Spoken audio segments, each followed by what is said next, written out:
For sure, man. And another cool thing about Robo-Advisors is they do your portfolio rebalancing and tax loss harvesting and tax optimization things for you, so you don't have to think about, okay, the market took a dip, so now I need to go and buy this or I need to buy that. They do everything for you so you can just relax. Yeah, it's really just kind of a peace of mind thing, right? Like most people don't want to be thinking or even research, what to do for if this happens or if that happens, or even what tax loss harvesting is. It's just a lot. Right. It's a lot to wrap your mind around. So it's just a peace of mind thing. For sure, man. And another cool thing about Robo-Advisors, they give you digital management, money management tools to help you maybe with budgeting or help keep you on track for your goals. And they let you know, okay, hey, you need to invest more money, or hey, you're right on track doing what you need to do.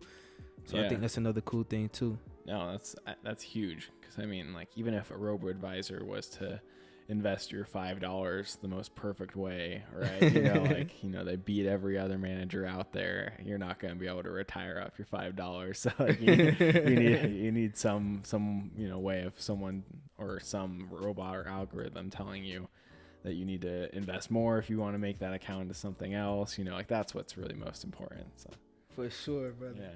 Yeah. And I guess the main thing, I guess the biggest question is, okay, this Robo-Advisor is investing your money for you. What are they investing in? Do you pick your stocks? What happens? What happens? What are they putting your funds into? Yeah, man, that's a great question. ETFs. Yeah. Index funds, mutual funds, and all that is just a big pool of different securities from different companies. Yeah. And they just diversify your money for you and spread it out for you, so you don't even really have to think or hand select stocks. Yeah. Or analyze any financial sheets, financial statements. Yeah. Typically more low cost ETFs, at least from what I know, is what these Robo-Advisors like to invest in. And so it's a good option. For sure, man. So let's get into some pros and cons of these Robo-Advisors. Yeah.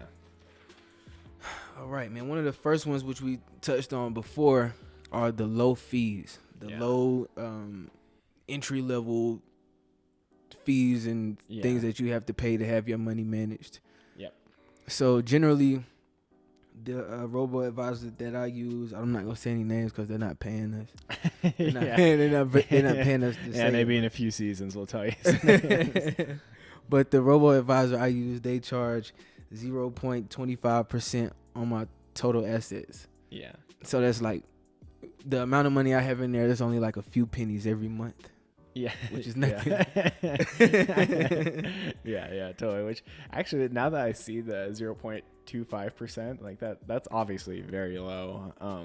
But when you think about it, like these companies must be making some serious bank, because they like had a one-time, cost of setting all these things up, and they probably have to, maintain and do a lot of thinking about it. But they're not doing like anything for that 25. Right, they did a bunch of work up front, but it's the front load they did. Yeah, so I'm sure it's a good way for them to rake in some money, and it's a lot lower for investors than paying someone to do it. So. Yeah, man. And so another cool thing about Robo-Advisors is that because they invest your money in ETFs and index funds, they generally mirror what the market is doing. Yeah.